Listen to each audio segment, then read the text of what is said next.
Vamos falar agora de mercado financeiro, expectativas em relação à economia. Estamos em contato com o Adeodato Volpi Neto, que é estrategista-chefe da Eleven Financial. Adeodato, boa tarde. Tudo bem, Denise? Boa tarde.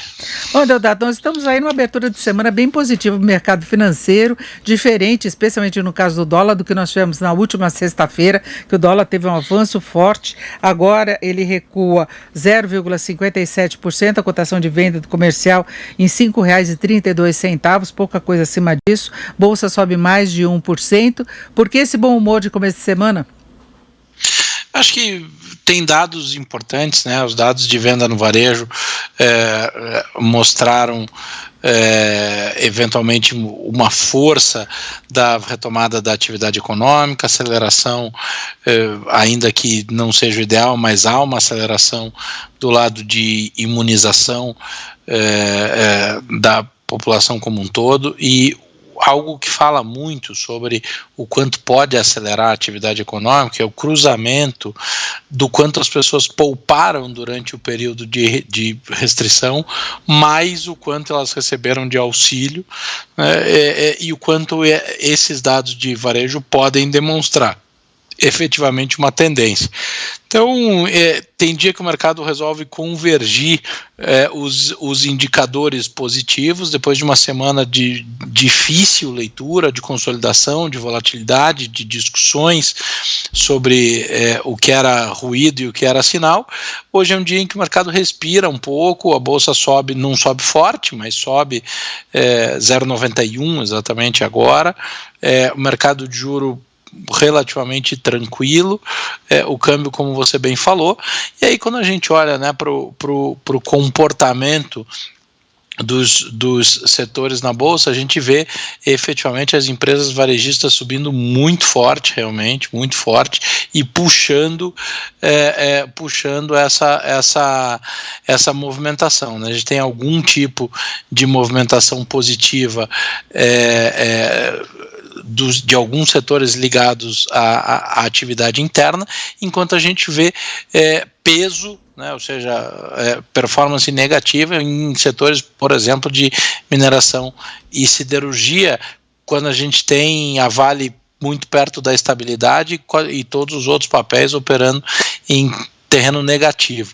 Não à toa são aqueles papéis que subiram muito ao longo das últimas 6 a 8 semanas, e aí vem um movimento normal, né? As pessoas tendem a ficar achando rótulos de por que determinado, que tipo de rotação o mercado faz. O mercado na prática acaba saindo do que subiu demais para comprar o que subiu de menos, né? Então é basicamente o que está acontecendo hoje.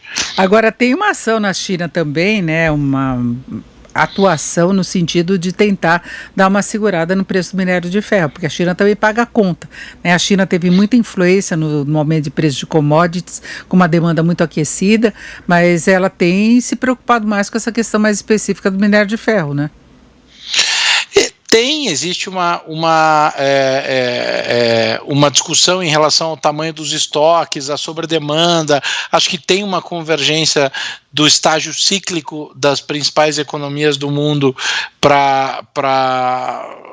que é positiva para as commodities metálicas, a quantidade de estímulos à atividade econômica, mas isso cruzado com os níveis dos estoques tem trazido um pouco de ceticismo em relação à precificação. A China é o grande formador de preço de commodity metálica, basicamente tudo que é atrelado à economia real, porque é o PIB do mundo que mais influencia a economia americana, tem um quê de previsibilidade ou de visibilidade maior do que a própria economia chinesa, e aí, evidentemente, o mercado fica tentando identificar qual é o novo nível de precificação e de expectativa em relação ao movimento chinês, né? Eu não sou da turma que compra o super ciclo, mas eu acho que a gente tem um alinhamento cíclico global importante importante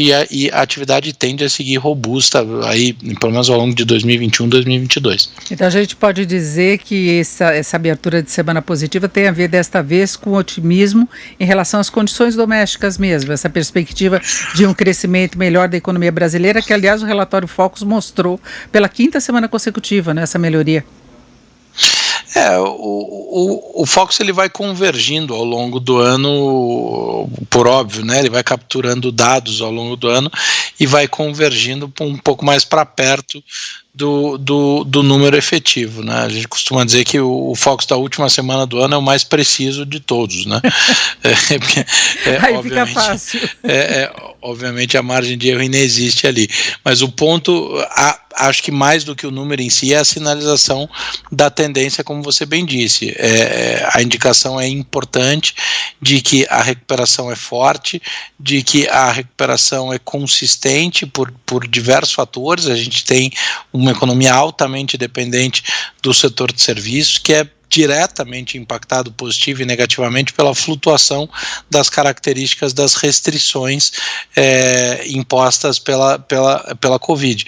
Quanto menor for a expectativa para as restrições futuras, maior a perspectiva para o setor de serviço, um impacto direto no PIB, e aí volta isso na forma de atividade bastante direta.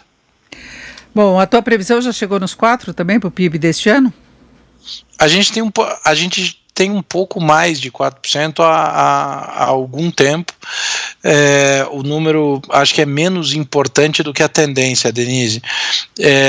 A tendência que, quando a gente vê, como eu acabei de dizer, os principais fatores, e aí a pandemia é o principal detrator, é a parte mais difícil, é aquela que machuca profundamente não só a dinâmica da atividade, mas como a característica de escoamento da riqueza e do dinheiro e da colocação em circulação desse capital.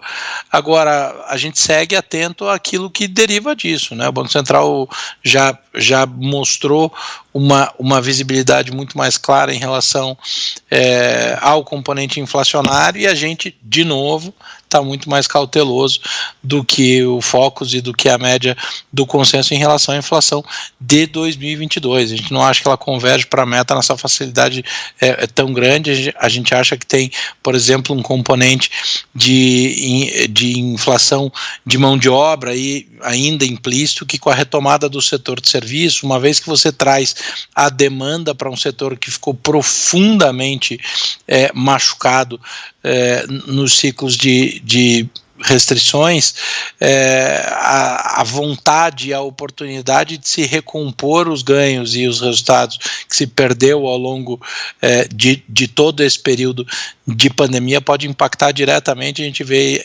essa dinâmica entrando para dentro de 2022, falando de energia elétrica também como um ponto importante de atenção. Então, estruturalmente a visão é boa, a atividade é boa, o ritmo e a tendência são bastante consistentes. Agora, a gente ainda tem um olho naquele inimigo que jamais poderíamos ter tirado o olho, na nossa opinião, que é o componente inflacionário. Agora, você acha que chega a subir a Selic mais do que o mercado está projetando, que é 5,5% a taxa básica no final deste ano e 6,5% no ano que vem? Denise, acho que tudo depende aí, acho que deixa eu trocar um pouco. A coisa, eu conversei com você logo depois do último Copom aqui, se eu não estou enganado. E a mensagem que eu trouxe eu queria reiterar. O que me deixou mais satisfeito é o diagnóstico correto, a autoridade monetária mostrar que tem o diagnóstico correto e que dá visibilidade para aquilo que é refletido nos dados e na dinâmica efetiva da economia real. Acho que agora o Banco Central demonstrou que observa as variáveis que ele deveria de fato levar em consideração na sua modelagem, na sua atuação, e que se ele tiver de fato acompanhando partindo de um diagnóstico correto, a tendência dele fazer a movimentação correta e dar a sinalização correta é muito maior. E se ele fizer isso, se vai ser 5,25, 5,5, 5,75 e no ano que vem vai ser 6, 6,25 ou 6,5, faz menos diferença. Acho que o caminho está bem mais claro agora e bem melhor. Perfeito. Ouvimos o da Adeodato Volpi Neto, que é estrategista-chefe e sócio da Eleven Financial. Adeodato, muito obrigado. Uma boa tarde. Obrigado a você, Denise. Um abraço.